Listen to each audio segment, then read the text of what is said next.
नमो अर्हन्ताणं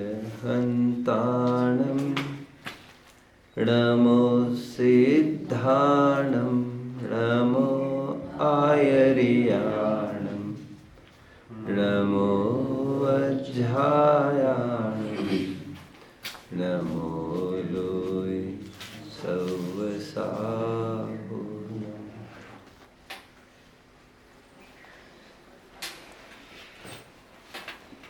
इस पथ का उद्देश्य नहीं है श्रांत भवन में टिक जाना, पर जाना वहाँ तक जिसके आगे राह नहीं, जिसके आगे राह नहीं।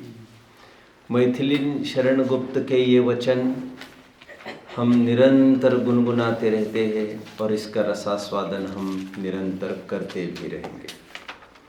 लोक में जिसे कहते हैं लो एम इज क्राइम, छोटा लक्ष्य बड़ा अपराध।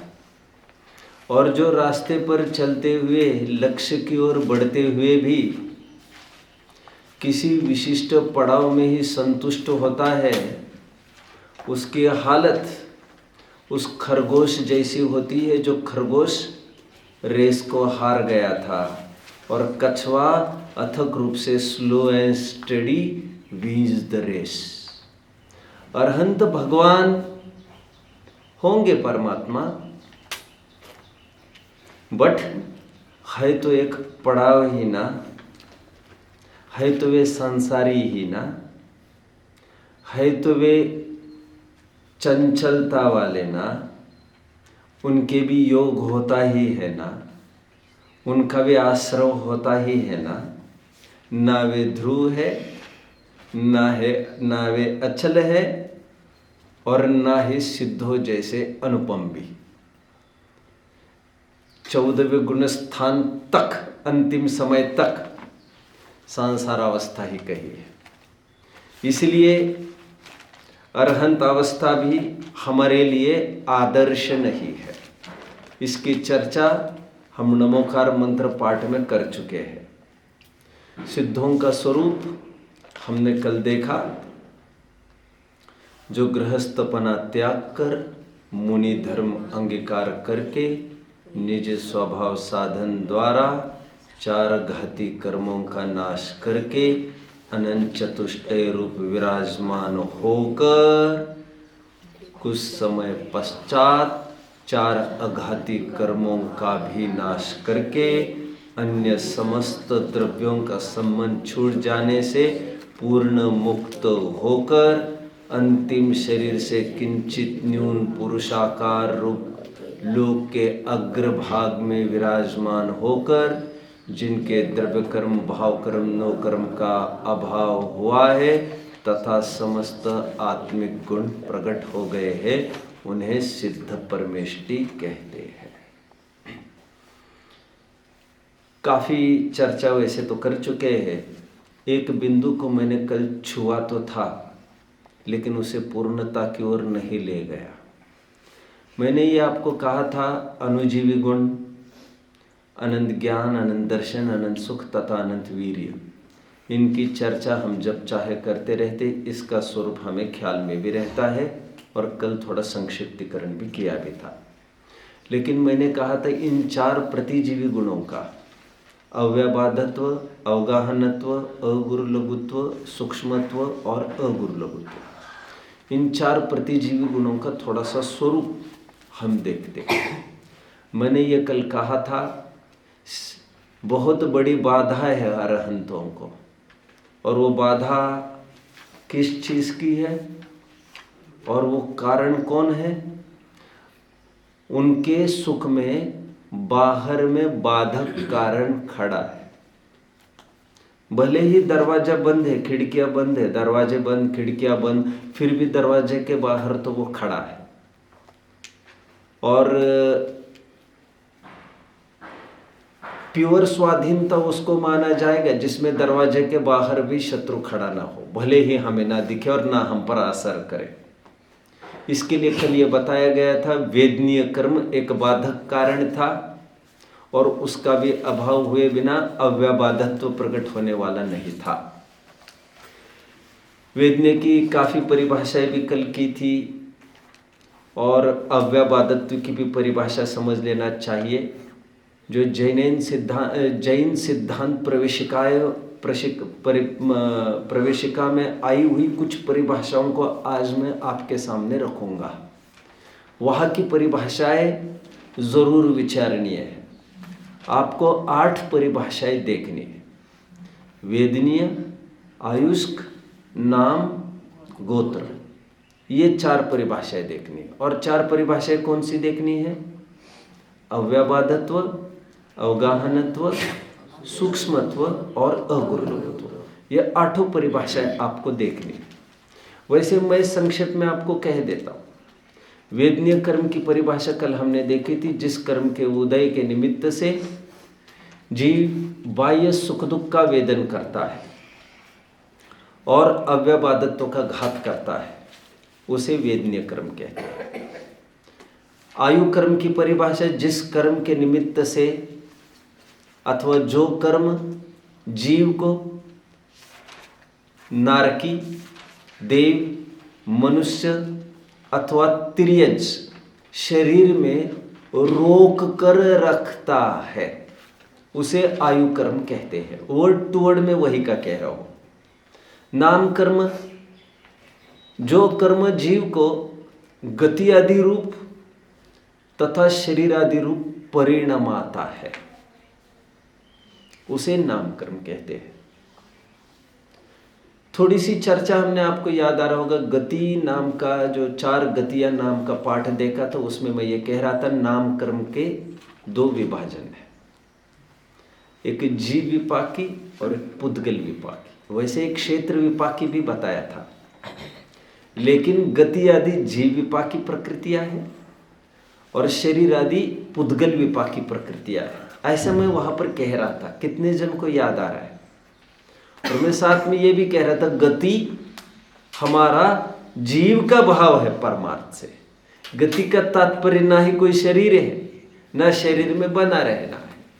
गति भाव की तरफ संकेत करती है जीव के, ठीक है, लेकिन मजबूरी में समझाया गया था शरीर की तरफ से।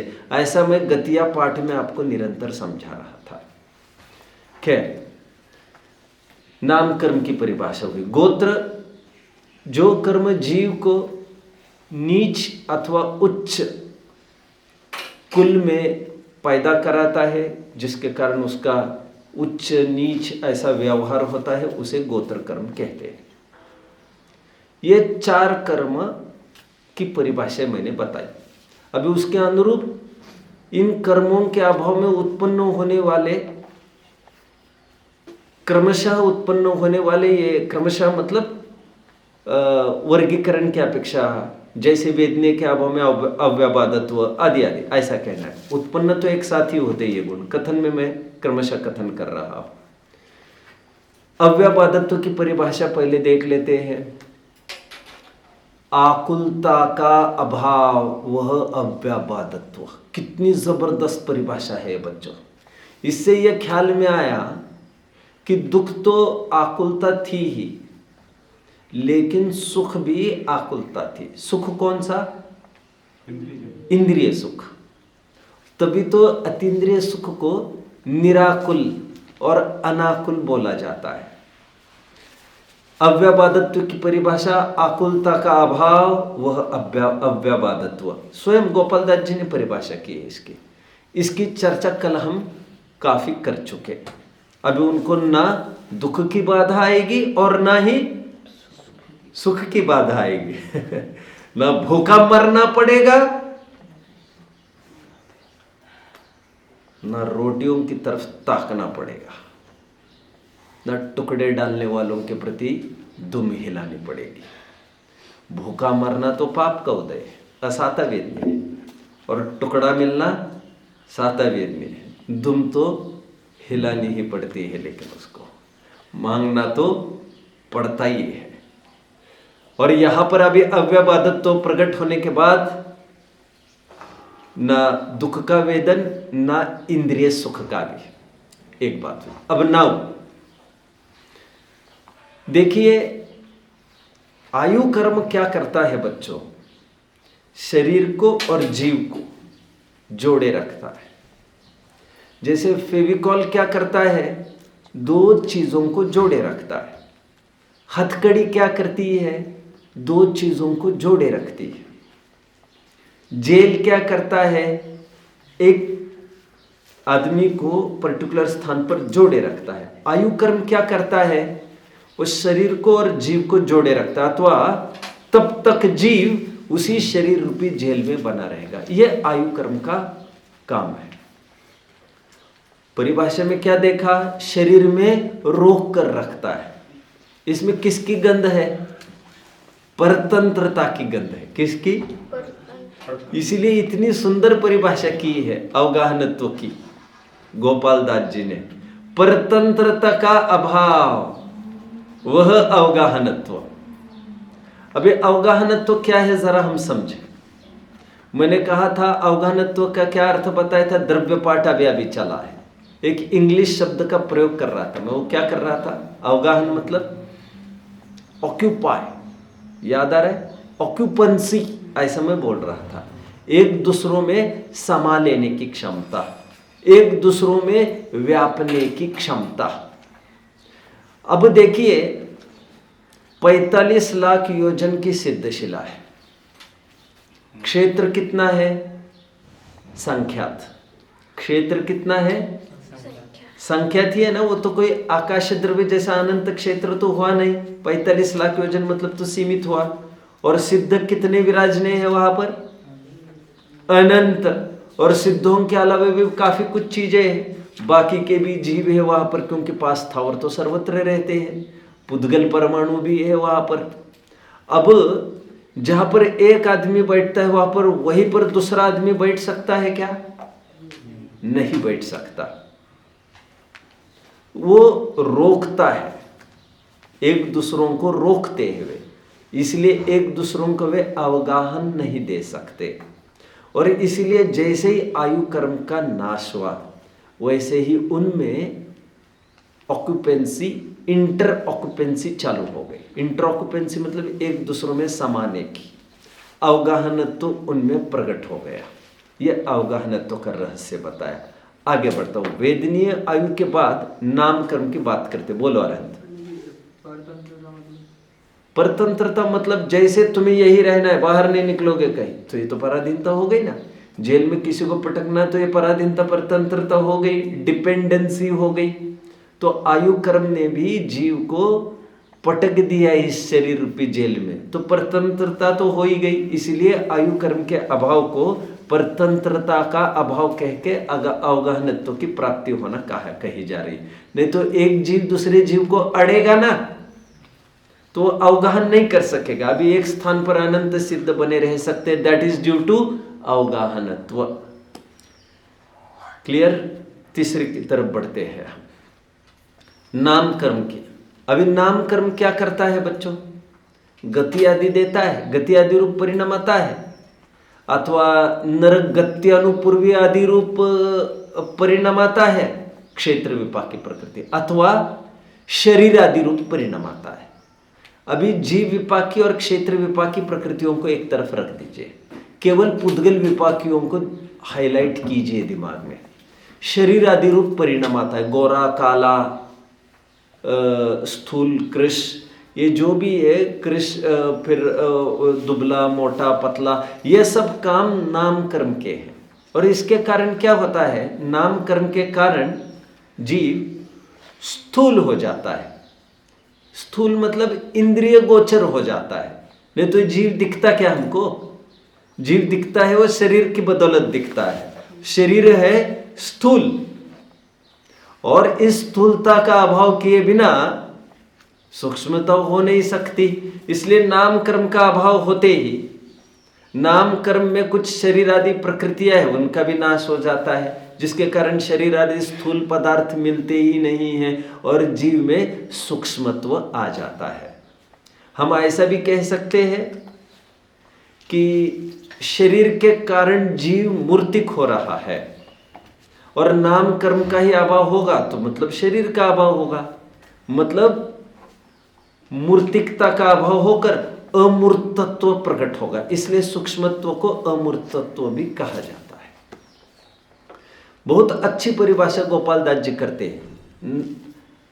नाम कर्म के लिए देखना है हमको सूक्ष्मत्व की परिभाषा। सूक्ष्मत्व की परिभाषा वे करते हैं, इंद्रिय के विषयभूत स्थूलता का अभाव वह सूक्ष्मता।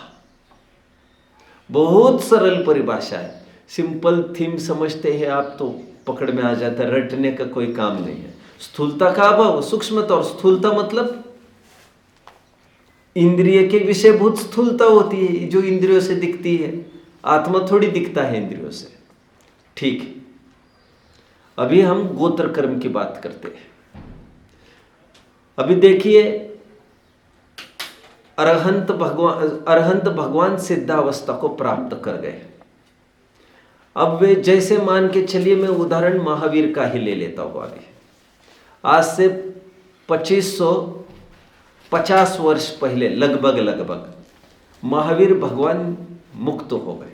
अब महावीर भगवान जैसे मुक्त हो गए, महावीर वहां पहुंचने के पहले सिद्धशिला पर एक कोड़ा कोड़ी सागर पहले से ही आदिनाथ वहां पर जमे बैठे थे कि नहीं। और लोक में क्या होता है, जो जितना पुराना होता है संस्थान में, इंस्टीट्यूट में, कहीं भी स्कूल्स में, फैक्ट्रीज में, जो जितना पुराना है वो उतना सीनियर माना जाता है। जो नया आता है उसे जूनियर माना जाता है और उस पर डोमिनेट करने को देखते हैं सभी। स्कूलों में भी ऐसा होता है, आपके गुरुकुलों में भी, दुनिया भर के गुरुकुलों में भी ऐसा होता है। बड़े बच्चे छोटे बच्चों को दबाते रहते हैं। हालांकि यहाँ पर ऐसा नहीं होता, लेकिन मैं तो आपको इतना ही कह रहा हूँ, हर जगह एक सीनियरिटी और जूनियरिटी कॉम्प्लेक्स होता है, जिसमें सीनियर जूनियर को थोड़ा दबाते रहते हैं और अपना वर्चस्व स्थापित करते रहते हैं। तो कोई ऐसी कल्पना करे, आदिनाथ तो पहले से ही जमे हैं यहाँ पर, एक कोड़ा कोड़ी सागर पूर्व से, और महावीर अभी आए हैं। तो कोई ये समझे आदिनाथ तो सीनियर हुए और महावीर जूनियर हुए, तो ऐसा नहीं कोई समझे। जितने भी सिद्ध भगवान वहां पर विराजमान है, एक कोड़ा कोड़ी सागर छोड़िए, कितने ही अनंत काल पहले का भी देखो, बात का भी देखो, जितने सिद्ध वहां पर है उनमें सीनियरिटी और जूनियरिटी कुछ नहीं होती। उसके लिए बहुत सुंदर गुण बताया गया, ना कोई बड़ा है और ना ही कोई छोटा है, ना कोई गुरु है ना ही कोई लघु है। अगुरु लघुत्व तो हमें ये कहता है, वहां पर कोई जूनियरिटी और सीनियरिटी कॉम्प्लेक्स नहीं है। कोई अपना वर्चस्व किसी पर स्थापित करता हो, कोई अधीनस्थ रहता हो, ऐसा कुछ भी नहीं है। नीच गोत्र मिलना तो बाधक है, लेकिन उच्च गोत्र मिलना कैसा है, आपको क्या लग रहा है? अरे उच्च गोत्र में भी पैदा होना पड़ता है कुल में, और सिद्ध भगवान नीच तथा उच्च गोत्र से भी परे हो गए। ठीक है, इस प्रकार हमने सिद्धों का स्वरूप पूर्णतया देख लिया है। अब मैं नए प्रकरण की ओर बढ़ूंगा, अरहंत सिद्ध आचार्य का सामान्य स्वरूप, आचार्य उपाध्याय साधु का सामान्य स्वरूप। कोई प्रश्न हो तो पूछिए। अगुरु लघुत्व की परिभाषा, वेरी नाइस। इसमें लिखेंगे उच्चता तथा नीचता का अभाव। Very good, I missed out, मैं परिभाषा कहना भूल गया। अगुरु लघुत्व की ये परिभाषा आप लिख लो, जो जैन सिद्धांत प्रवेशिका में है। ये लगभग प्रश्न क्रमांक 166, 168 ऐसे प्रश्न देखेंगे आप तो आपको मिल जाएंगी इनकी परिभाषाएं। 4 प्रतिजीवी गुणों की और 4 अघाती कर्मों की परिभाषा तो मैं आपको कह चुका। ठीक है, आगे बढ़ते हैं। यह सब अभाव रूप है। आप देख रहे प्रतिजीवी गुण, हमने ऊपर देखा आकुलता का अभाव अव्यबादत्व में, फिर आयु में देखा परतंत्रता का अभाव,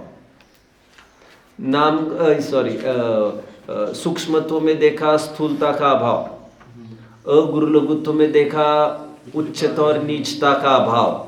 यह सभी अभाव रूप बताए गए। इसीलिए प्रतिजीवी गुणों की परिभाषा जानते हो आप क्या है? अभाव रूप धर्मों को प्रतिजीवी गुण कहते हैं। कभी सुनिए आपने प्रतिजीवी गुण की परिभाषा? अणुजीवी गुण और प्रतिजीवी गुण, ये मैं 2-3 पीरियड से बोल रहा हूं आपको। अणुजीवी गुण, भाव स्वरूपी गुणों को अणुजीवी गुण कहते हैं और अभाव स्वरूपी धर्मों को प्रतिजीवी गुण कहते हैं। ये परिभाषाएं भी प्रवेशिका में ही मिलेगी। जब हम विशेष चर्चा कभी करेंगे तो कर ही लेंगे, फिलहाल अभी यहीं पर होल्ड करते हैं। मैं आगे बढ़ूंगा। आज आचार्य उपाध्याय साधु का सामान्य स्वरूप आज हमें देखना है। आप नोट कर लीजिए जो करना है, फिर यहाँ पर फोकस कर लीजिए तो मैं विशेष बात करूँगा। ठीक है, पहले तो ये समझ लीजिए बच्चों, आचार्य उपाध्याय और साधु, पहले तो सभी साधु है। साधुपना उनमें एक कॉमन फीचर है। आचार्य पद ऊपर से दिया गया है, उपाध्याय पद भी ऊपर से दिया गया है, और प्रसंग पड़े तो वे पद फिर से निकल भी सकते हैं, वे पद का त्याग भी हो सकता है। जैसे हमने चर्चा भी की थी 4 मंगल पाठ में, समाधि के टाइम में वे आचार्य और उपाध्याय पद का भी त्याग कर देते हैं, लेकिन साधु पद का त्याग नहीं हो सकता। साधु पद का त्याग तभी होगा जब उनको अरहंत अवस्था की प्राप्ति होगी, और ये कोई वैसा पद नहीं है साधु का जो किसी ने दिया हो। इसलिए आचार्य उपाध्याय साधु में कॉमन साधुत्व है। और वो कौन सा साधुत्व, उसमें क्या कॉमन फीचर्स है आचार्य उपाध्याय साधु में, उसके हम चर्चा भी कर लेते हैं। इसके लिए भी मैंने 5 पॉइंट्स बनाए हैं बच्चों। सब 5-5-5 के सेट्स में आप याद कर पाएंगे इसे, इसलिए ये मैंने मेहनत पूर्वक ये सब किया है। पॉइंट 1, जो विरागी होकर समस्त परिग्रह का त्याग करके शुद्धोपयोग रूप मुनि धर्म अंगीकार करके, यह सब पॉइंट 1 में मैंने कहा। अगेन, जो विरागी होकर समस्त परिग्रह का त्याग करके शुद्धोपयोग रूप मुनि धर्म अंगीकार करके, यह फर्स्ट पॉइंट। सेकंड पॉइंट, शुद्धोपयोग द्वारा अपने को आप रूप अनुभवते हैं, यह दूसरा पॉइंट। तीसरा पॉइंट, उपयोग को अधिक नहीं भ्रमाते। 3, 4, जिनके कदाचित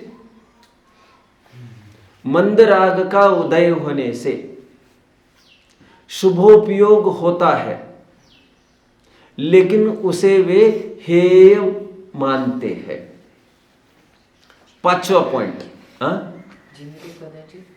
मंदराग का, मैंने क्या कहा था?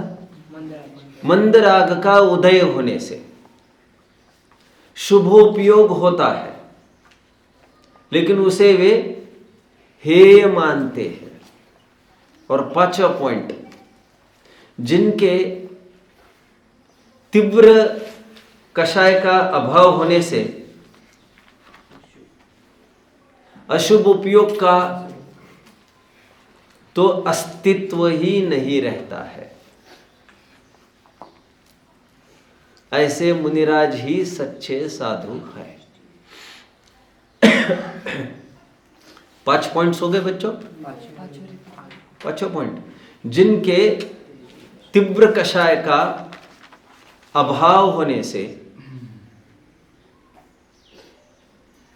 अशुभ उपयोग का तो अस्तित्व ही नहीं रहता है।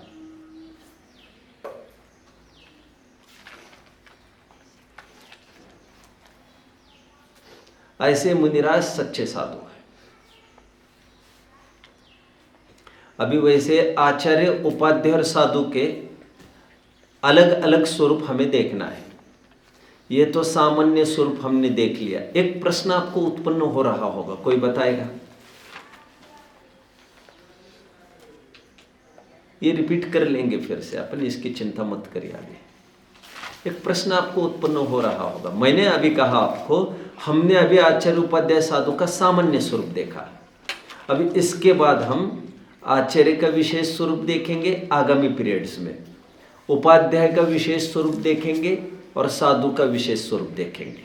इस लाइन में आपको एक प्रश्न उत्पन्न होना चाहिए, तो वह क्या होना चाहिए? प्रश्न यह उत्पन्न होना चाहिए, जब सबका सामान्य स्वरूप अभी बताया जा रहा है तो साधु का विशेष स्वरूप क्या बताया जाएगा फिर? क्योंकि साधु स्वयं में ही सामान्य है।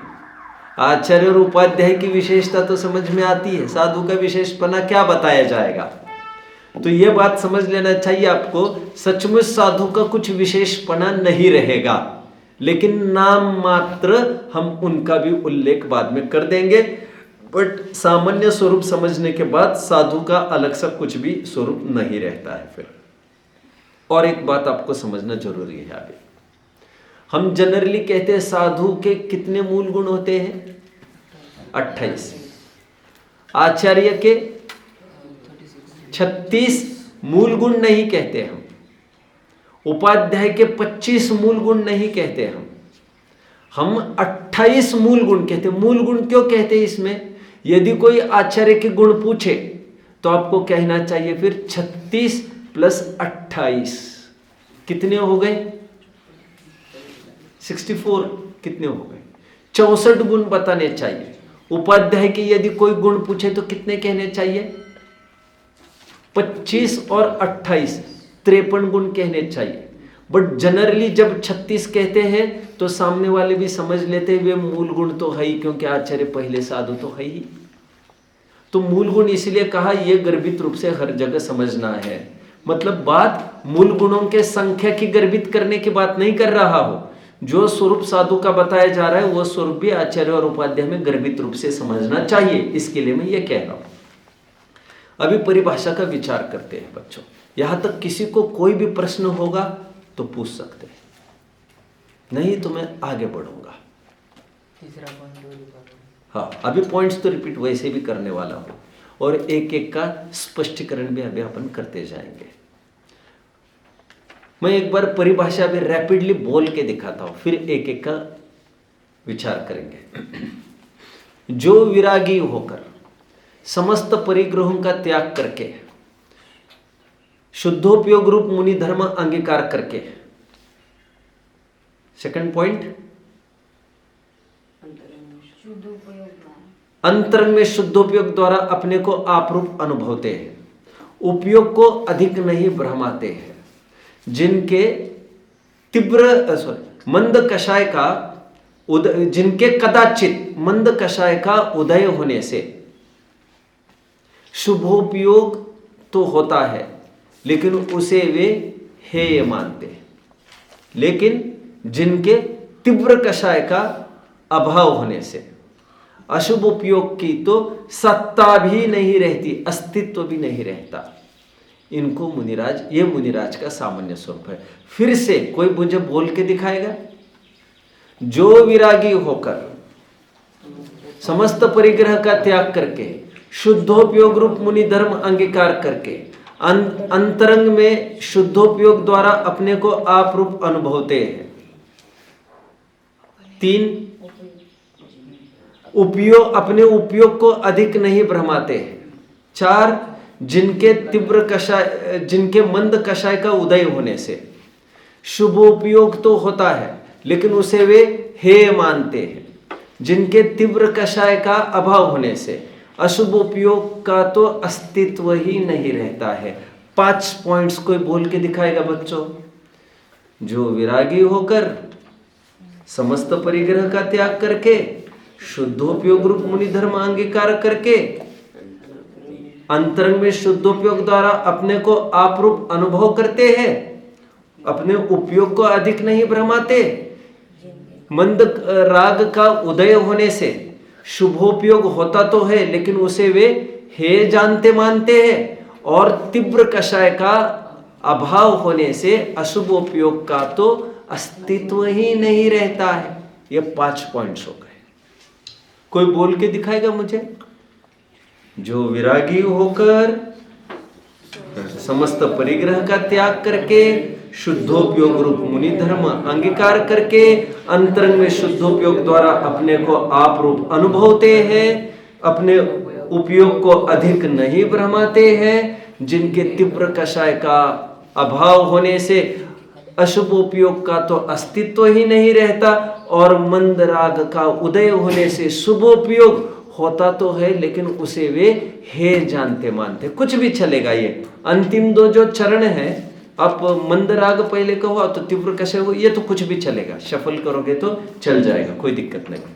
हाँ, लेकिन अशुभ उपयोग कहेंगे तो, क्योंकि अशुभ उपयोग का अभाव पहले हो जाता है, इसलिए पहले उसकी बात करो तो और बेटर होगा। 5 पॉइंट्स कोई मुझे बोल के दिखाएगा।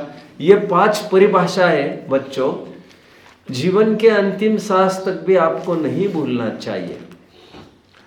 अरहंत, वैसे 6 परिभाषा है, अरहंत, सिद्ध, आचार्य उपाध्याय साधु का सामान्य स्वरूप, अरहंत, आचार्य, उपाध्याय और साधु, इस प्रकार 6 परिभाषा। अभी एक एक का विश्लेषण में करना प्रारंभ करता हूं। जो विरागी होकर समस्त परिग्रह का त्याग करके शुद्धोपयोग रूप मुनि धर्म अंगीकार करके इस वन में ए, बी और सी ऐसा आपने किया ही होगा समझने के लिए। अभी जो विरागी होगा, इस पद पर हम विचार करते हैं। विरागी कहो अथवा वीतरागी कहो।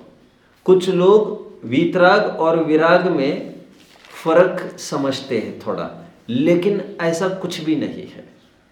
इसका आधार के रूप में मैं बता देता हूं। पहले लोग क्या कहते हैं, मुनिराज तो विरागी होते हैं और भगवान तो वीतरागी होते हैं, ऐसा लोग कहते हैं। और जनरली ऐसा सुनने में भी आता है, भगवान को वीतरागी कहा जाता है और मुनिराज को यहाँ पर विरागी कहा जा रहा है। बट मैं आपको क्लियर कर दूं, समंत भद्र स्वामी ने जब भगवान के पर्यायवाची नाम बताए रत्नकर्ण श्रावकाचार में, कोई याद कर रहा है रत्नकर्ण श्रावकाचार? तो उसमें परमेष्टि परम ज्योति विरागो विमल कृति, विराग भी भगवान का एक पर्यायवाची नाम रखा है, इसलिए विराग और वीतराग ये एकार्थवाची है। वैसे वीत का अर्थ क्या होता है? बीत गया है, बीत गया है। वीत से ही बीत शब्द बना है, बीत गया, खत्म हो गया। वीतराग मतलब राग जिनका निकल गया है, और विराग मतलब आप जानते हो वी, ये उपसर्ग नास्ति के अर्थ में प्रयोग किया जाता है। जैसे सम विषम होता है ऐसा, लक्षण विलक्षण होता है, विलोम करने के लिए वी का प्रयोग होता है। उसी प्रकार विराग मतलब जिनका राग नहीं है, तो ये एकार्थवाची है, जो विरागी होकर एक। लेकिन जब परिभाषा लिखेंगे तो आपसे अपेक्षा ये की जाएगी यही के वर्डिंग्स आप लिखे, पर्यायवाची नहीं। जो विरागी होकर, किनको विरागी अथवा वीतरागी कहा जा रहा है? मुनियों को। अभी भगवान तो वीतरागी ये समझ में आता है। वैसे आप मुझे बताइए, मुनिराज में राग द्वेष होता है कि नहीं? आपको क्या लग रहा है, राग द्वेष होता है कि नहीं उनके मुनिराज में? अरे उनके संज्वलन कषाय चौकड़ी का उदय है कि नहीं? संज्वलन कषाय चौकड़ी का, चौथी कषाय चौकड़ी का उदय है कि नहीं? और क्रोध और मान क्या है? द्वेष है। माया और लोभ क्या है? राग है। तो वे रागी द्वेषी हुए कि नहीं हुए मुनिराज? संज्वलन किंचित, भले किंचित, भोजन करने का राग उनको आता है कि नहीं? उनको द्वेष होता है कि नहीं? द्वेष मतलब कभी संघस्त मुनिराज चले जाए, उनके आंखों में से आंसू भी आ सकते हैं किसी विशिष्ट कारण से, ऐसा ग्रंथों में उल्लेख आया है। अब आंखों में से आंसू आना मतलब कौन सी कषाय? वैसे तो शोक नो कषाय, शोक, लेकिन शोक है क्या? द्वेष रूप। मुनिराज को राग द्वेष हो सकता है क्या? बिल्कुल हो सकता है। भले ही जगन्य सूक्ष्म आम जनों को बहुत पकड़ में आए ऐसा नहीं, लेकिन होता तो है। फिर भी उनको वीतरागी क्यों कहा जा रहा है? क्योंकि चरणानियोग की शैली से उन्हें वीतरागी कहा जा रहा है। कर्णानियोग की शैली से यदि और भी सूक्ष्म देखा जाए तो उनको वीतरागी नहीं कहा जा सकेगा। वीतरागी 11वें गुणस्थान से आगे ही संज्ञा प्राप्त होती है। 10वें गुणस्थान तक मोह पाया जाता है। 10वें गुणस्थान का ही नाम है सूक्ष्म सांप्राय। क्या नाम है? और वहां पर सूक्ष्म लोभ रहता है 10वें गुणस्थान तक। तो तात्पर्य मेरे कहने का यह है कि सूक्ष्मता से विचार करे तो वे वीतरागी नहीं है, अभी उनके राग द्वेष है। लेकिन यहाँ पर जो विरागी कहा है वह आगम की अपेक्षा कहा है, चरणानुयोग की तरफ से कहा है, कर्णानुयोग की तरफ से नहीं। आगे बढ़ता हूं मैं। विरागी होकर, यहाँ इसमें किसी को डाउट है? नहीं। समस्त परिग्रहों का त्याग करके, समस्त परिग्रह हमने 5 पाप में देखा था, आपको याद आ रहा होगा। समस्त परिग्रह मतलब कितने परिग्रह है बच्चों? कुल 24 परिग्रह है। कितने? 24। ये याद कैसे करना, ये मैं थोड़ा हिंट दे सकता हूँ। तीर्थंकर 24 है, इसलिए 24 परिग्रह। और हुकुमचंद जी बहरील ने एक पूजन ऐसी बनाई है, शायद आपने कभी देखा होगा तो पढ़ते, जिसमें पहले तीर्थंकर को अर्घ चढ़ाते समय पहले परिग्रह का त्याग की भावना भाई है। इसी प्रकार 24 तीर्थंकरों को अर्घ जो चढ़ाए गए हैं 24 प्रकार के परिग्रह के त्याग की भावना बहाकर। अब ये 24 परिग्रह कौन से हैं, थोड़े से हम देख लेते हैं। पहले विभाजन करिए, बहिरंग 10 और अंतरंग 14। अंतरंग 14 हम देख चुके थे। मिथ्यात्व, क्रोध, मान, माया, लोभ, हास्य, रति, अरति, शोक, भय, जुगुप्सा, स्त्रीवेद, पुरुषवेद और नपुंसक वेद। एक मिथ्यात्व, 4 कषाय और 9 कषाय, ये हो गए 14 अंतरंग परिग्रह। अभी 10 बहिरंग परिग्रह तत्वार सूत्र में आए हैं बच्चों। वे क्या क्या आए हैं आइए देखते हैं। क्षेत्र, वास्तु, धन, धान्य, सोना, चांदी, दासी, दास, कपड़े, बर्तन, ये 10 प्रकार के बहिरंग परिग्रह बताए हैं। आप नोट नहीं कर रहे, बाकी के जन नोट कर रहे हैं।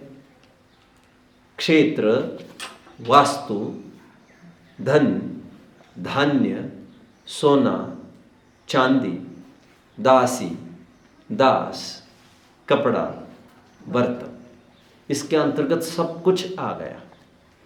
समस्त परिग्रह का त्याग करके यह समझकर क्या लाभ होता है बच्चों?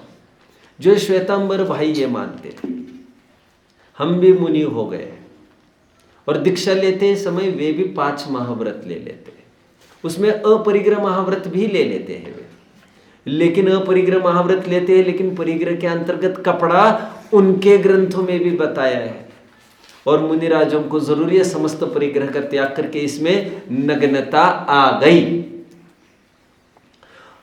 लेकिन अभी कोई ये सोचे लेकिन पीछे और कमंडल तो उनके पास होता ही है, तो उन्हें इसलिए परिग्रह संज्ञा नहीं है, उन्हें उपकरण संज्ञा है। उपकरण, एक संयम का उपकरण और एक शुद्धि का उपकरण।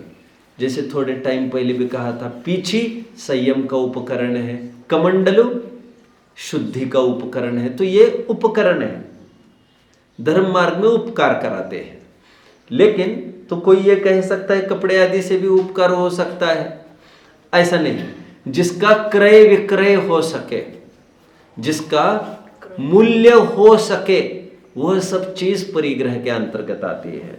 लेकिन पीछे और कमंडल का कोई मूल्य नहीं हुआ करता, क्योंकि यह टोटली प्राकृतिक वस्तु है और जंगलों में खूब यह सब अवेलेबल होता है एबंडेंट क्वांटिटी में, तो इसका कोई क्रय विक्रय नहीं हो सकता।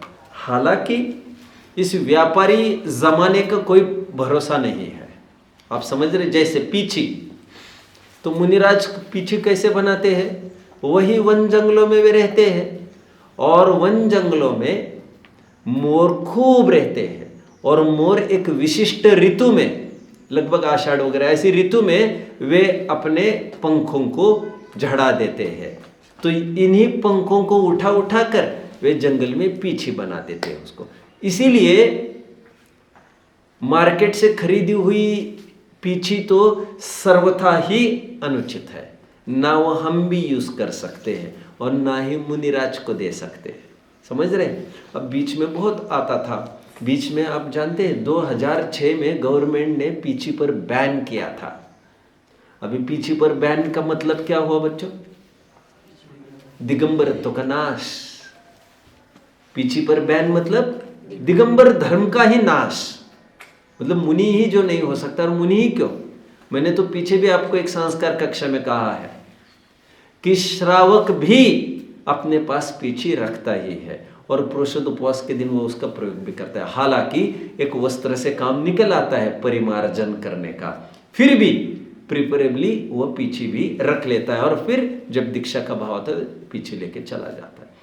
तो 2006 में बैन हो गई पीछी। क्यों हो गई जानते हो आप? बड़े हिंसक तरीके से मोरों को पकड़ा जाता था और उनको पकड़ पकड़ के मोर मतलब मोरनी, आई विश टू से, उनको पकड़ पकड़ के उनके आज भी ऐसा काफ़ी स्तर पर होता है, उनके पंखों को हटाया जाता है और उसको मार्केट में खूब बड़े दाम पर, और ये पंख देखकर थोड़ी पता चलेगा हमको ये निकाले हैं कि अपने आप निकले हैं। तो गवर्नमेंट ने बैन किया। फिर पार्लियामेंट तक आवाज़ उठाई कुछ दिगंबरों ने और फिर गवर्नमेंट ने उसको इजी किया और कहा ठीक है पीछे को हम रह देते हैं, लेकिन फिर भी वार्निंग तो दे ही दी कि इसका व्यापार नहीं चलेगा, कोई मोर मोरनी को परेशान करेगा तो ऐसा नहीं चलेगा। ठीक है, तो ये उपकरण में आता है बच्चों, पीछे और कमंडल उपकरण में। और कमंडल भी प्राकृतिक चीज़ है। आजकल आप देख रहे होंगे हजार रुपए का कमंडल, इसलिए आपको ऐसा लग रहा होगा। आजकल आप देख रहे होंगे इतनी बड़ी बड़ी पीछे, इसलिए आपको तकलीफ हो रही होगी। लेकिन इतनी मोटी और बड़ी पीछिया आगम सम्मत है ही नहीं। मुश्किल से उनको 7-8 पंख भी चलेगा ऐसा लिखा है। और बहुत आगे बढ़े तो 20, 25, 30 ऐसे इतने 100 और 200, उसमें इतना बड़ी पीछी, जितनी मोटी पीछी उतना बड़ा मुनि माना जाने लग गया आजकल। और कमंडल भी बड़े पेंटेड वगैरह चालू होने लग गए हैं लकड़ी वगैरह के, जबकि कमंडल प्राकृतिक हुआ करते हैं तुम्बी फल के। 6 डाल की 6वीं डाल किसी ने पढ़ी है कभी? नहीं। 6वीं डाल सचित्र 6 डाल यदि कभी किसी ने पढ़ी होगी तो फुटनोट यदि पढ़ी होगी तो उसमें साफ लिखा मिलेगा आपको। तुम्बी फल होते। तुम्बी फल कितने जन ने देखे हैं? आप लोगों ने नहीं देखे। इस तरफ तुम्बी आती नहीं है क्या? लौकी देखी है, लौकी, गोल लौकी कितने जन ने देखे? गोल लौकी, उसी को तुम्बी कहते हैं। तो मुनिराज क्या करते हैं जंगल में, उसका बहुत सूख जाती है जब, तो सूखने के बाद उसका गाभा निकाल देते मुनिराज स्वयं, क्योंकि अचित हो गई है वो एकदम सूख कर। वहीं पर वेल में ही, वेल मतलब समझ में आता है ना, क्लाइंबर, वहीं पर इतनी सूख जाए कि एकदम लकड़ी जैसी हो जाए। ऐसी स्थिति में मुनिराज स्वयं उसका कमंडल स्वयं बनाते हैं। कहने का तात्पर्य, परिग्रह उसको कहते हैं जिसका क्रय विक्रय हो सकता है, जो बेचा खरीदा जा सकता है वो सब परिग्रह है। लेकिन जो बेचा खरीदा ही नहीं जा सकता वो परिग्रह में नहीं आएगा। आप समझ रहे हैं? चलिए आप मुझे बताइए, मुनिराज एक चटाई का प्रयोग करेंगे तो चलेगा? क्यों नहीं चलेगा? क्योंकि चटाई खरीदी जा सकती है और बेची जा सकती है, और उसको नीडल लग गई, सिलाई हो गई ना उसको, भले ही सीख की हो लेकिन उसमें आरंभ हो गया है, आरंभ भी हुआ है और इसलिए परिग्रह भी है क्योंकि खरीदी गई है। तो मुनिराज घास का प्रयोग जरूर कर सकते हैं, लेकिन घास कैसी? सूखी लकड़ी जैसी सूख गई हो। और वो भी कब प्रयोग करते हैं मुनिराज? समाधि की बेला में, जब बहुत हड्डियां चुभने लग जाए आदि आदि। किस पद को हमने देखा बच्चों? अभी 2 पद देखे हमने, जो विरागी होकर समस्त परिग्रह का त्याग करके, अभी तीसरा शुद्धोपयोग रूप मुनि धर्म अंगीकार करके 1C, तीसरा कहने के बजाय 1C को ऑलरेडी हम देख चुके हैं पहले। कहां पर देख चुके हैं? अरिहंत की परिभाषा में 2nd पॉइंट में देख चुके हैं, राइट? ठीक है, वहाँ का सेकंड पॉइंट यहाँ का 1C पॉइंट है। तो एक पहला पॉइंट में फिर से पढ़ के दिखाता हूँ, बोल के दिखाता हूँ। जो विरागी होकर समस्त परिग्रह का त्याग करके शुद्धोपयोग रूप मुनि धर्म अंगीकार करके, सेकंड पॉइंट की ओर बढ़ लेते हैं। अब हम अंतरंग में शुद्धोपयोग द्वारा अपने को आप रूप अनुभवते हैं। क्या करते हैं मुनिराज? कोई मुनिराज का परिचय देना है आपको, तो मुनिराज का परिचय लगभग कैसे दिया जाता है बच्चों? परिचय आपको कोई भी बाहर पूछे सम्यक, मुनिराज के बारे में परिचय दो, आपके मुनिराज कैसे होते, तो आप क्या कहेंगे?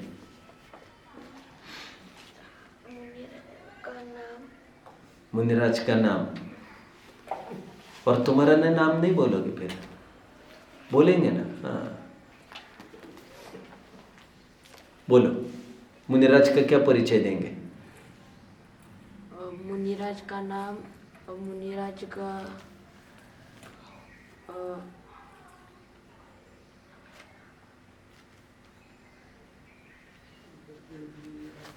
मुनिराज का कोई परिचय पूछे आपको कि आपके मुनि कैसे होते, तो क्या बताएंगे? आपके दिगंबर मुनि कैसे होते हैं, क्या बताएगा परिचय में? क्या बताएंगे? मुनि नग्न होते हैं, पीछे का जनरली हम ये परिचय देते हैं उनका कि वे नग्न होते हैं, पीछे का प्रयोग करते हैं, कमंडल का प्रयोग करते हैं। और आगे बढ़े तो हम ये कह सकते हैं देख देख कर चलते हैं, और बहुत सीमित बोलते हैं, और 2 से लेकर 4 महीने के अंदर केश लोच करते हैं, और भूमि शयन करते हैं, करवट भी नहीं बदलते हैं, और खड़े खड़े, ये सब फीचर्स कहेंगे हम। लेकिन टोडरमल जी का स्ट्रेस एनाटॉमी पर भी है। एनाटॉमी समझते हो? Internal structure. ये तो बाहर की बात हुई। गाड़ी मतलब क्या? गाड़ी लानी है, कैसी लानी है? अब एक जन कह सकता है लाल लानी, पीली लानी, काली लानी। गाड़ी पर ये हो सकता है, बहुत अंदर चले तो एसी की। लेकिन मूल जो लोग समझदार होते हुए क्या देखते? इंजन कैसा है उसका। आप समझ रहे? गाड़ी तो वो नहीं है, वो तो ढांचा है, ढांचा। आप समझ रहे? ठीक उसी प्रकार जिसका आप इंट्रोड्यूस करा रहे हो मुनिराज के नाम पर, वो बाहर का ढांचा है। मूल आत्मा मुनिराज की क्या है? मुनिराज का पहला परिचय जो शुद्धोपयोग द्वारा अपने को आप रूप अनुभवते। तुम उनको मुनि अनुभवते हो, हम उनको मुनि अनुभवते हैं, लेकिन वे स्वयं को मुनि नहीं देखते, वे स्वयं को आत्मा देखते हैं। ये उनका परिचय है। मुनिराज का परिचय क्या दे रहे यहाँ पर? पहले लाइन में क्या कहा? जो विरागी होकर समस्त परिग्रह का त्याग करके शुद्धोपयोग रूप मुनि धर्म अंगीकार करके। दूसरे पॉइंट में क्या बोल रहे? जो अंतरंग में शुद्धोपयोग द्वारा अपने को आप रूप अनुभवते। मुनिराज किन्हें कहते? मुनिराज उन्हें कहते हैं जो स्वयं को आत्मा रूप अनुभवते हैं। ये निश्चय की परिभाषा आ गई। इनकी परिभाषा में निश्चय की भी पुट है और व्यवहार की भी पुट है। समझ रहे? जैसे अरहंत की परिभाषा में निश्चय की क्या पुट है?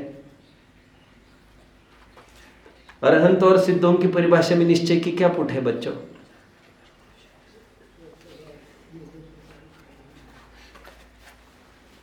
हाँ,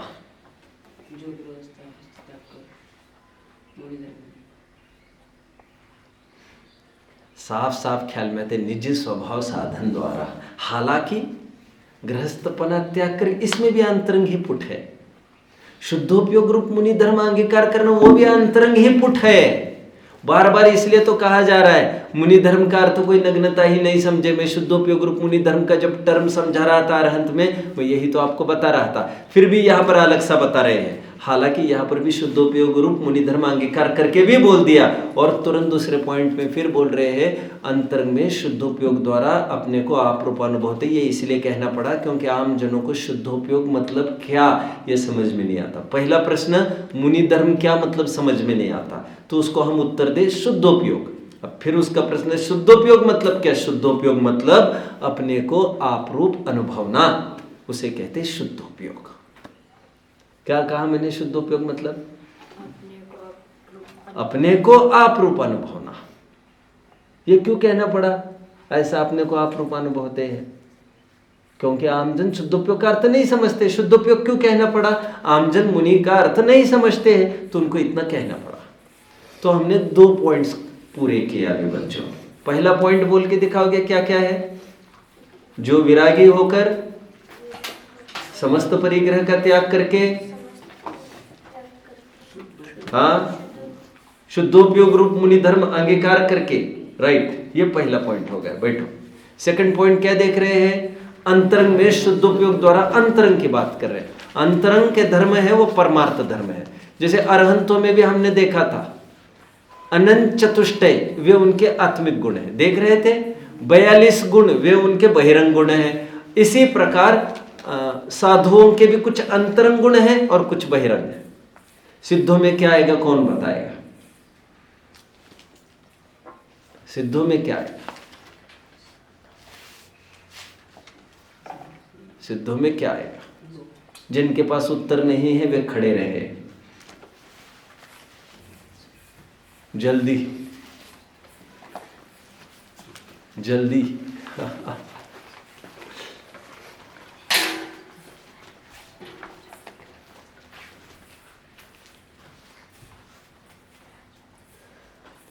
बहुत बढ़िया, बहुत बढ़िया। बोलो सार्थक। समस्त अन्य द्रव्यों का संबंध छोड़ देना। ठीक है, इनको आधा पॉइंट दे दो। दूसरी भाषा में बोलो। समस्त आत्मिक गुण। इनके बहिरंग गुण ही नहीं है, इनके बहिरंग गुण होने का सवाल ही नहीं है। अरहंतों के 4 और 42 कर दिए। साधुओं के क्या किए जा रहे? अंतरंग का गुण क्या बताया जा रहा है? शुद्धोपयोग। शुद्धोपयोग मतलब अपने को आप रूपानुभवना, यह उनका अंतरंग गुण है। बहिरंग गुण ऊपर बता चुके। समस्त परिग्रह में अंतरंगपना भी आया, बहिरंगपना भी आया। विराग में क्या आया? अंतरंगपना आया। शुद्धोपयोग रूप मुनि धर्म अंगीकार करके अंतरंगपना आया। सेकंड पॉइंट में शुद्धोपयोग द्वारा अपने को आप रूपानुभवते अंतरंगपना आया। लगभग अंतरंगपने की ही बात की जा रही है यहाँ पर। शायद साधु के स्वरूप में हमें देखने मिलेगा कुछ बहिरंग स्वरूप भी यहाँ पर। वैसे समस्त परिग्रह का त्याग करके मैं बहिरंगपना तो आ ही गया, और अधिक क्या कहना। ठीक है, थर्ड पॉइंट की ओर बढ़ते हैं बच्चों। अभी बैठ जाइए सभी। उपयोग को अधिक नहीं भ्रमाते की चर्चा करते हैं। अपने उपयोग को अधिक नहीं भ्रमाते। उपयोग को अधिक नहीं भ्रमाते मतलब डाइवर्ट नहीं होते, डिस्ट्रैक्ट नहीं होते, विकेंद्रित नहीं होते। विकेंद्रित समझ में आ रहा है? डाइवर्ट नहीं होते, बस मतलब कॉन्सेंट्रेटेड और फोकस्ड बने रहते हैं अपनी साधना पर। मतलब उदाहरण के तौर पर जैसे जंगल में कोई आया और बहुत प्यासा था और प्यास लगी तड़पने लग गया, तो वे मुनिराज क्या करते हैं? मुनिराज क्या करते हैं? जंगल जलने लग गया, मुनिराज क्या करते हैं? एक बिल्ली चूहे को खाने लग गए, मुनिराज क्या करते हैं? अरे जितने भी 1000 प्रश्न पूछ रहे हो एक ही उत्तर होना चाहिए। मुनिराज अपना ध्यान करते हैं। कोई उनके ध्यान के लिए उन्होंने दीक्षा नहीं ली है। और कदाचित कोई प्यासा उनके सामने आ ही जाए मरणासन्न और उनको कोरोना आ ही जाए, तो कोरोना अन्य जाति की नहीं आएगी, उनको इसी जाति की आएगी। उसको वे उपदेश ही देंगे, अपने कमंडल का पानी नहीं पिलाएंगे। समझ रहे हैं? उन्हें उपदेश भी क्या देंगे? तो पानी से जीने वाला नहीं है, यही उपदेश देंगे। उपयोग को बहुत नहीं भ्रमाते। उपयोग को भ्रमाना मतलब बच्चों, ये क्यों हो रहा है, ये कैसे हो रहा है, ये हुआ तो क्या होगा, ऐसा नहीं हुआ तो क्या होगा, ऐसे उपयोग को बहुत नहीं भ्रमाते। जो कंडीशंस चल रही है। आपको थोड़ी सी बात बताता हूँ। मान के चलिए भोजन करने के लिए नगर में चले गए। अभी भोजन उनका संपन्न होने के बाद आहार दाता भी मुनिराज के साथ चल दिया। उसको लगा थोड़ा अपन आगे बढ़ जाए। मान के चलो चलते चलते मुनिराज के साथ 1 किलोमीटर दूरी पर चलते गया। मुनिराज क्या करेंगे? और 2 किलोमीटर छोड़ने गए तो 5 किलोमीटर छोड़ने गए तो इतना तो बोल सकते ना, अब तुम चले जाओ। बोलेंगे कि नहीं? अभी तुम चले जाओ घर पर बेटा। इशारा करेंगे कि नहीं? नहीं। क्या गजब है, क्या गजब है। प्रभावित ही नहीं होते वे। अरे तुम आओ, नहीं तो नहीं आओ। हमें फर्क ही कहाँ पड़ रहा है। वे आखिर तक उसको ये नहीं कहेंगे तुम चले जाओ, क्योंकि वे अपने अपने मस्ती में मस्त है और वे यही समझ रहे हैं सभी जन अपना जैसे राग हो वैसा करता है, तो वे उसको रोकेंगे नहीं, ऐसा करो नहीं। अभी देखो, मुनिराज मान के चलो एक गुफा में बैठे, दीर्घ शंका करने के लिए चले गए। मैं सब ग्रंथों की बातें कह रहा हूँ आपको, विविध, मेरे काल्पनिक नहीं। और वे मान के चलो दीर्घ शंका करने के लिए गए और लौट कर आए, और गुफा में जैसे प्रवेश करने को हुए उन्होंने देखा एक बिल्ली आकर बैठे है। तो वे क्या करेंगे? वे वहां पर प्रवेश नहीं करेंगे। ये क्यों आई, ये कहाँ से आई, कुछ भी विकल्प नहीं करते। ये सोचते हैं अपन जाने से वह बिल्ली प्रभावित ना हो जाए, डर न जाए, तो वहां पर जाते ही नहीं। कहीं आहार लेने के लिए चले गए और दरवाजे पर ही कोई भिखारी खड़ा है, कोई गाय खड़ी है, मुनिराज क्या करते हैं? वहां पर रुकते ही नहीं, सीधा आगे निकल लेते। उनको आहार मिला ही नहीं, आप लोग देख रहे होंगे 7 महीने 9 दिन आहार मिला ही नहीं, क्या करते हैं? ऐसा नहीं हुआ तो क्या होगा, वैसा नहीं, ये कुछ नहीं सोचते, उपयोग को अधिक नहीं भ्रमाते हैं। समझ रहे हैं? अभी कल की रक्षा पर्व की कथा को ज्ञान में रखकर कोई बता सकता है मुनिराज का अंदाजी स्वरूप कि वे उपयोग को भ्रमाते नहीं? बोलो, कोई भी घटनाएं सुना सकते हो उसके अंदर के, कई दसों चीजें बता सकते। बोलो। वे मौन थे और उनके हाँ? चारों साइड से अग्नि जलती। उपयोग को नहीं भ्रमाया उन्होंने। और बोलो, सार्थक जी ने ये कहा कि वे मौन साधना में थे और उनके चारों तरफ आग लगाई गई। भैया यहाँ तक तो नहीं आएगी, चलो उठो। उपयोग को नहीं भ्रमाया उन्होंने। और एक जन कोई बताओ। हाँ बोलो। यशोधर मुनि के गले पे बहुत बढ़िया, ये भी वैसे मैं कल की घटनाओं का पूछ रहा हूँ, ये यशोधर मुनि का कह रहे हैं। अभी यशोधर मुनि को सांप पहनाया गया मरा हुआ, 3 दिन उपसर्ग चलता रहा, और 3 दिन में क्या क्या हुआ होगा बच्चों? टॉयलेट लैट्रिन होगा कि नहीं होगा? दीर्घ शंका लघु शंका होगी कि नहीं? अरे कुछ तो बोलिए। अभी चलिए इसको भी समझ लीजिए, बहुत टॉयलेट आ गई, हम तुम तो दबा सकते हैं, वे क्या करेंगे? हाँ हाँ हाँ, क्या गजब, कुछ नहीं करना उनको, जो हो रहा होगा सहज होगा।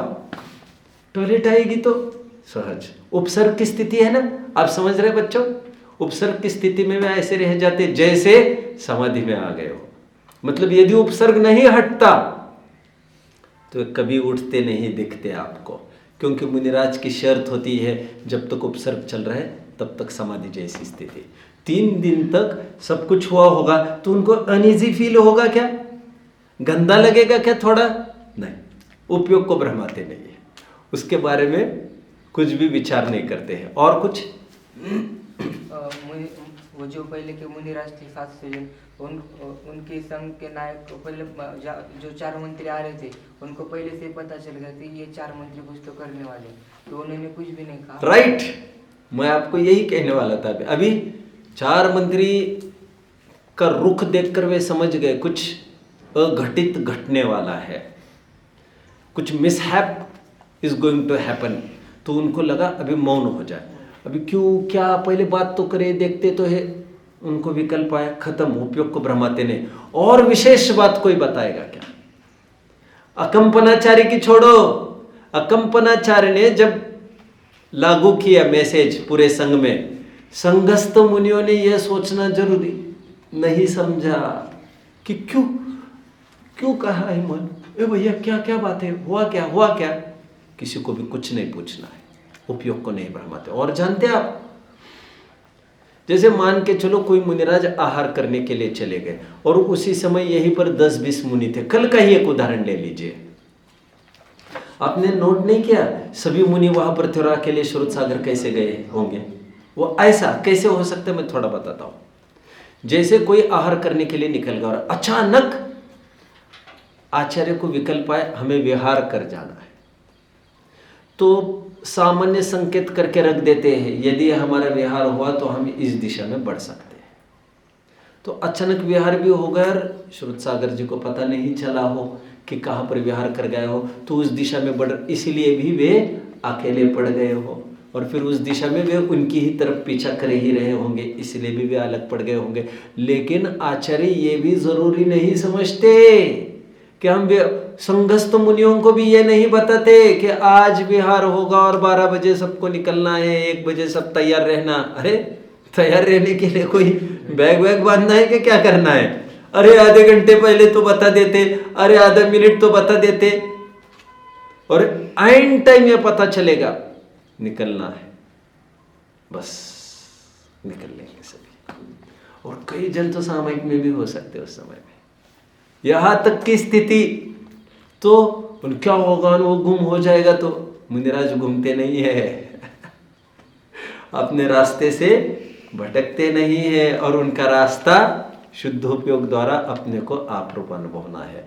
उपयोग को और नहीं भ्रमाते का क्या अर्थ कर सकते बच्चों, और क्या अर्थ कर सकते? कल की घटना को लेकर किसी के ज्ञान में है?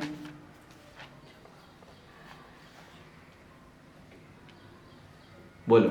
उनका शरीर आता चल गया था, फिर भी उन्होंने उपयोग हटाया। हाँ, शरीर जल गया था, फिर भी उन्होंने डाइवर्ट नहीं हुआ। और बोलो, श्रुत सागर को दूर कर दिया, अभी उपयोग को नहीं भ्रमते, उन पर क्या बीत रही होगी, क्या होगा? जो होगा सो होगा। कीर्तिधर मुनिराज के सामने सुकुमाल का शरीर फाड़ फाड़ के खाया जा रहा था श्यालिनी व्याघ्रिणी के द्वारा। 3 दिन तक उन्हीं के सामने होता रहा है। अब जानते नहीं इस बात को? 3 दिन तक उन्हीं के अपने ही संघ के किसी मुनि को, अभी अभी दीक्षित मुनि, और उनको 3 दिन तक फाड़ फाड़ के व्याघ्रिणी श्यालिनी खा रहे थे। और कीर्तिधर मुनिराज वही शुक शुक करो, थोड़ा ऐसे करके कोई जाता है क्या यहां से? उपयोग को नहीं भ्रमाया उन्होंने, अपने में मस्त रहे। शुद्ध उपयोग द्वारा अपने को आप रूप अनुभवते। तीसरी बात, उपयोग को अधिक नहीं भ्रमाते। और किसी को कोई हिंट है उपयोग को अधिक नहीं भ्रमाते? कुछ भी बोलो। हाँ, गज कुमार सिगड़ी रखी गई, उपयोग को नहीं भ्रमाते हैं। और सुनो, एक बार बच्चों नदी के किनारे से मुनिराज जा रहे थे, मुनियों का संग पूरा। एक मुनि ने आकर अपना चेहरा नदी में देख लिया। आचार्य ने कह दिया ये जल्द ही भ्रष्ट होने वाला है। क्यों? तुम्हें ये विकल्प आया कि चेहरा कैसा दिखता है, देखो, इसका मतलब तुम अपने को आपरूप नहीं अनुभवते हो। अच्छा, आप थोड़ा विचार करो, ये उपयोग को भ्रमाना हो गया, तुम्हें क्यों कुतूहल हुआ? तुम्हें क्या नड़ा था वहां देखने का? चलो केश लोच करते आपने देखा है मुनिराज को? केश लोच होने के बाद कैसे दिखते होंगे वे? हम देखते हैं पूरा सपाट हो जाता है, देखा होगा आपने? क्या ऐसा ही वास्तव में होता होगा क्या बच्चों? ऐसा ही होता होगा क्या? अभी केश लोच करते समय अब जानते हो ना, शीर का दाढ़ी का केश लोच करते हैं, जैसे रेजर वगैरह से सटासट होता है, जैसे नाई आकर बनवाता है सिर के बाल, वैसे ही सटासट होता होगा। आपको लग रहा है? कहीं के बाल रहते नहीं होंगे? थोड़ा विचार तो करिए ना। मैं ये नहीं कह रहा हूँ स्थूल बाल तो सब निकल आएंगे, उसका मुझे कुछ नहीं कहना है, लेकिन कदाचित कुछ बात हो जाए तब भी उनका उपयोग नहीं भ्रमता है। आप समझ रहे हैं? हमारा उपयोग तो एक चीज में थोड़ा भी कुछ हो जाए, थोड़ा सा एक बाल भी बड़ा छोटा हो जाए, उसी में उपयोग भ्रमने लग जाए। वो उपयोग को अधिक नहीं भ्रमाते। That's all. ठीक है, आज हमने 3 पॉइंट्स की चर्चा की है। रात में बचे हुए विषय को बढ़ाएंगे। 3 पॉइंट्स को मैं पुनः रिपीट करता हूँ। जो विरागी होकर समस्त परिग्रह का त्याग करके शुद्धोपयोग रूप मुनि धर्म अंगीकार करके अंतरंग में शुद्धोपयोग द्वारा अपने को आप रूप अनुभवते हैं। और तीसरा पॉइंट अभी देखा, अपने उपयोग को अधिक नहीं भ्रमाते। बच्चे के 2 पॉइंट्स रात में देख लेंगे।